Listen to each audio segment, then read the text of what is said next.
We also see an expansion of education.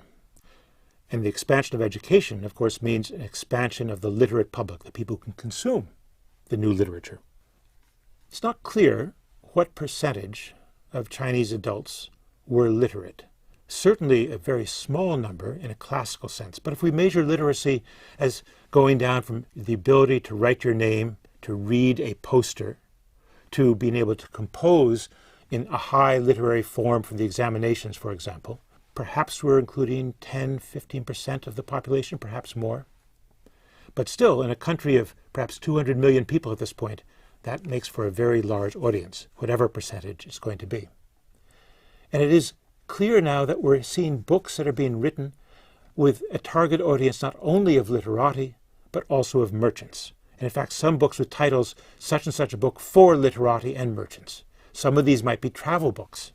How to travel from one place to another, what sights to see along the road. But both literati and merchants need to write letters.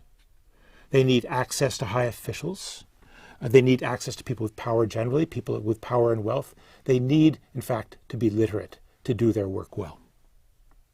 Some local officials see that a solution to the problems of the day would be to better educate the general population. And we have records of local officials who create programs for the general education of the population, including women. We see the rise now of community schools funded not by the government, not mandated by the government, but paid for by the local community with the aim of educating as many people as possible.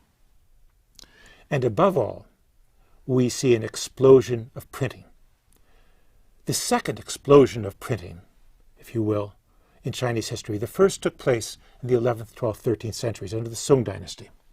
It declined at the end of the Yuan in the early Ming. It's now coming back. This has something to do with new wealth, but it must also have something to do with the fact that new kinds of writing, new kinds of literature are appearing. What made this second expansion different? Well, when we look at technology, we could say nothing much. They're still using woodblock printing, which in fact is probably the most cost-effective way of doing printing. But when we look more carefully, we'll see that they're doing new things with woodblock printing.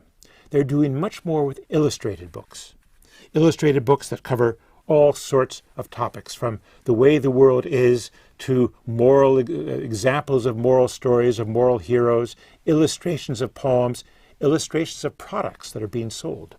There are lots of basic material still, basic guides to reading, primers, household encyclopedias. But we also see multicolored editions where the editor has used different colors of ink to denote different things about the book, where marginalia have been included in the printing. So commentaries on novels start to appear as part of the edition of a novel. There's another great difference, too, in that now we start to see what I guess we would have to call, relative to earlier Chinese history, printing for the mass market. Publishers who are able to make a living by printing privately, who don't depend upon state subsidies or local government subsidies, to print dramas, to print collections of stories, self-help books, how-to books, household encyclopedias, morally edifying books, all coming out of the publishing business. Let me give you one example. It's a scene from a drama called The Peony Pavilion, and the story in brief goes like this. Bridal Dew paints her self-portrait.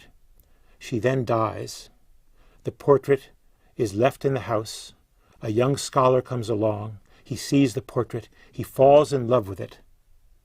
And his love for her revives her from the dead.